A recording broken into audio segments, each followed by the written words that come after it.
First of all, a very auspicious morning to all my dear students. Students, as you know that we have discussed one part of this lesson already. Today we are going to start second part of this lesson. I will hope that you will listen it carefully. जैसा कि आप सभी को पता है प्यारे बच्चों, हम इसका एक पार्ट पहले ही पढ़ चुके हैं। आज हम इसका सेकंड पार्ट हम स्टार्ट कर रहे हैं। मैं है ना, इससे पहले कि अपना सेकंड पार्ट स्टार्ट करूं, मैं आपको पहले बता देता हूं कि भाई फर्स्ट पार्ट के अंदर हमने क्या क्या पढ़ा था कि अच्छी तरीके से आपको दोबारा से फिर समझ में आ जाए। हमने पहले पार्ट के अंदर पढ़ा था कि भी ना किस प्रकार जो है ना वो है ना लालची व्यापारी अपनी चालाकी से ना एक गरीब जूते बनाने वाले को है ना ठग लेता और उसका सारा सब कुछ ऐंठ लेता उससे, और इसी को लेकर के ना निर्णय करवाने के लिए वो जज के पास जाते हैं। जज उससे पूछता है क्या भी तुम है ना एवरीथिंग सेल करने के लिए सहमत हुए थे? तो उसी को लेकर के शो मेकर रिप्लाई करता है, यहाँ से हम स्टार्ट करेंगे, वेल यस, यहाँ से स्टार्ट करेंगे आज। तो जज जैसे ही उससे पूछता है तो वो क्या कहता है, well yes said the shoe maker. Shoe maker कहता है हाँ। फिर दोबारा से शू मेकर बेचारा, उसके पास कुछ शब्द नहीं है, वो कुछ और कहना चाह रहा है। शू मेकर क्या कहता है, बट परंतु यहाँ पर ये शू मेकर कहना चाहता है एवरीथिंग के अंदर मैंने है ना जो अपने सैंडल्स वगैरह थे ना, शू वगैरह थे, उसको बेचना चाहा था, न कि मेरी जो घोड़ा गाड़ी थी उसको। लेकिन जज क्या कहता है, then a deals a deal. तो जज कहता है कि भी एक डील तो डील ही होती है। इसके बाद क्या करता है जज, नरेटर बताता है, द जज डिक्रीड। जो जज है ना अपना निर्णय सुना देता है, उसने जज ने अपना निर्णय सुना दिया। डिक्रीड का मतलब होता है बेटा निर्णय या आदेश या फैसला। जज इसके बाद क्या कहता है, and you must honour it, और तुम्हें इसका सम्मान करना चाहिए। किसका सम्मान बेटा? इस फैसले का। Dejected without his horse his wagon और his pride the shoemaker walked back home. Dejected होता है बेटा किस चीज़ से? निराश होना, यानी कि अपने घोड़े के बगैर, अपनी गाड़ी के बगैर और अपने स्वाभिमान के बिना निराश होकर के ना जूते बनाने वाला घर पर वापस से लौट गया। With the cruel merchants laugh ringing in his years.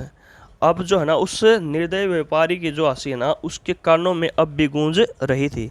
When he goat home, जब वो घर पर पहुंचा, he explained everything to Carla just as it happened. जो कुछ वहाँ पर हुआ था ना वो सारी बातें वो किसको बता देता है? कार्ला को बता देता है। अब कार्ला का रिएक्शन क्या आता है बेटा इसको लेकर के? वो कार्ला कहती है, what a greedy old बुजार्ड।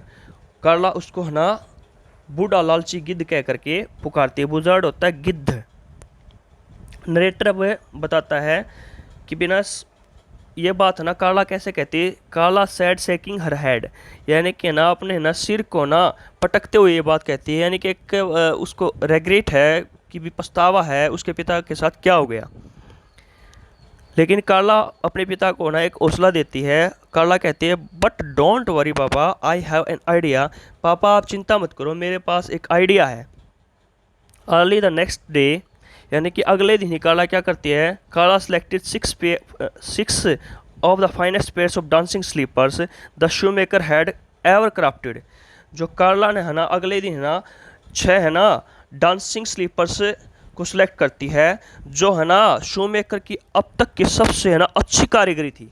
Crafted का मैंने पहले ही बताया था मीनिंग बेटा, कारीगरी, यानी कि है ना जो शू मेकर के द्वारा जो जितने भी आज तक स्लीपर्स और जो शूज़ बनाए गए थे उनमें सबसे अच्छे थे ये 6 डांसिंग स्लीपर, उनको सेलेक्ट करती है। Let me try my luck at selling these.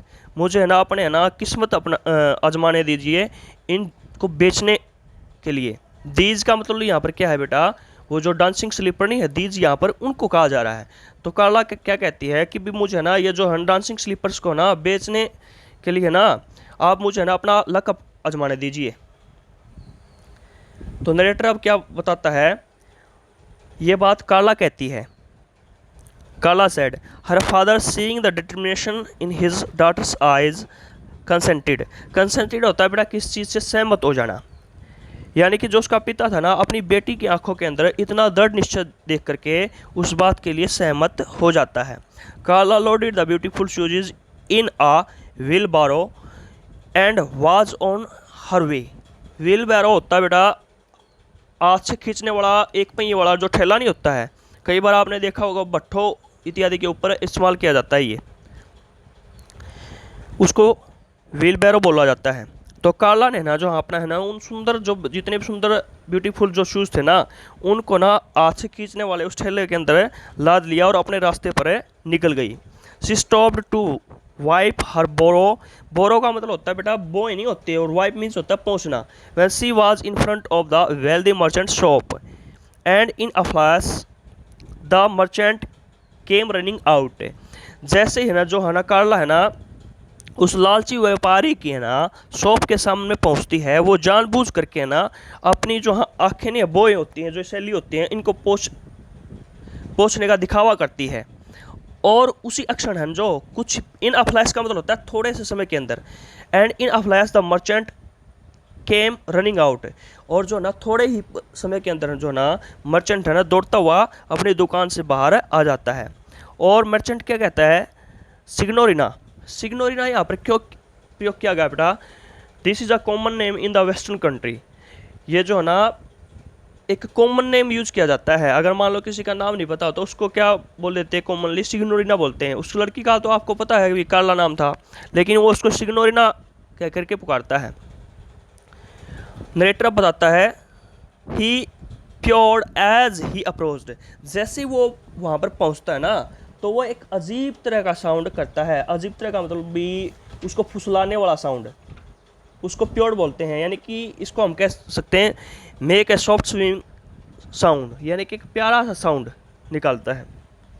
Merchant उसके बाद क्या कहता है, यू लुक टायर्ड, फिर तुम है ना थोड़ी थकी हुई दिखाई दे रही हो। Perhaps I can relieve you of your burden, शायद मैं ना तुम्हारे है ना बोझ से तुम्हारी मैं ना राहत दिला सकता हूँ। रिलीव का मतलब होता है बेटा राहत दिलाना किस चीज़ से, और बर्डन होता है बोझ।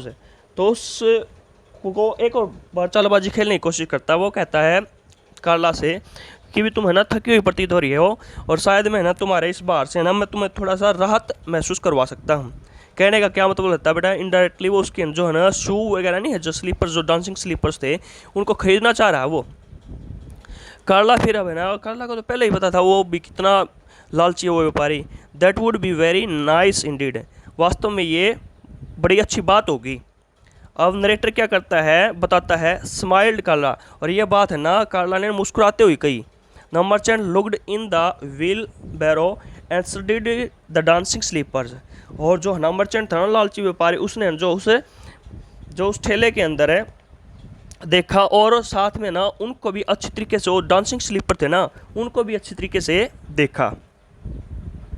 अब मर्चेंट क्या पूछता है उनको देखने के पश्चात, हाउ मच फॉर एवरीथिंग, इन सब के लिए तुम क्या लोगी। तो नरेटर बताता है ही ग्रीन्ड ब्रॉडली, और वो थोड़ा सा ना खुल कर करके मुस्कुराया। ग्रीन्ड का मतलब क्या होता है बेटा, हंसी करना या मुस्कुराना। Thinking he would make another good deal for himself, यह सोचते हुए वो मुस्कुरा रहा था कि भी उसने ना अपने लिए एक और अच्छी डीलें कर ली है। How much do you offer me, आप मुझे कितना देना चाहोगे इसके लिए। नरेटर बता रहा रिप्लाइड कार्ला। जैसे ही उसने ना व्यापारी ने पूछा भी कितना लोगे इसका, तो है ना कार्ला उसके ना रिप्लाई में क्या कहते हैं भी तुम मुझे कितना देना चाहोगे। ये बात रिप्लाई करती है Carla. The merchant reached into his pocket then held out 3 copper pieces. मर्चेंट है ना अपनी जेब के अंदर हाथ डालता है और उसमें से 3 जो है ना कॉपर के तांबे के जो पीसेज होते हैं वो निकाल लेता है। अब मर्चेंट क्या कहता है, टाइम्स आर टफ सिग्नोरिना। मर्चेंट बताता है बड़ी चालबाजी के साथ भी है ना समय थोड़ा सा ख़राब चल रहा है signorina. This is all I can offer, मैं केवल तुम्हें यही दे सकता हूँ।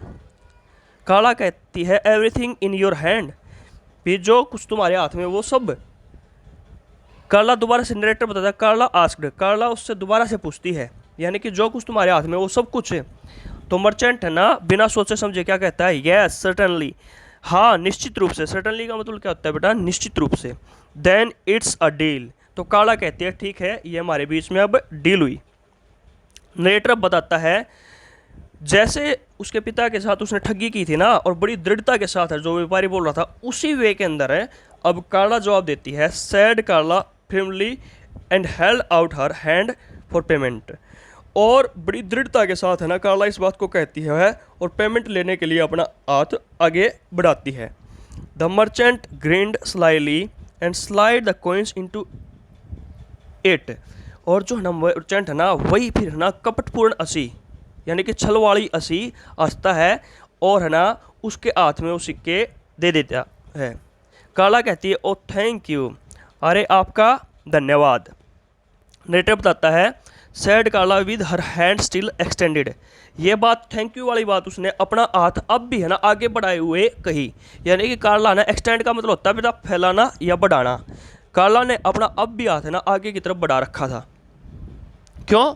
क्योंकि ना उसके हाथ में और भी कुछ था जिसको वो डिमांड कर रही थी। जैसे उसने ना उस व्यापारी को ठगा था ना चालबाजी से, उसी प्रकार से कार्ला उस व्यापारी को ठग रही है। अब कार्ला क्या कहती है and I see that you have 3 lovely rings. अब कार्ला कह रही है कि भी है ना मैं ना तुम्हारे जो है ना हाथ के अंदर है ना 3 प्यारी प्यारी अंगूठियाँ देख सकती हूँ। I will have them as well, मुझे ये भी चाहिए। थैंक यू, आपका धन्यवाद। दे आर वेरी कलरफुल, ये बड़ी रंगीन है, बड़ी प्यारी लग रही है मुझे। नरेटर बताता है the merchant was taken aback. Taken aback का मतलब होता है बेटा बहुत ज़्यादा हैरान होना, सरप्राइज होना, अक्का बक्का रह जाना।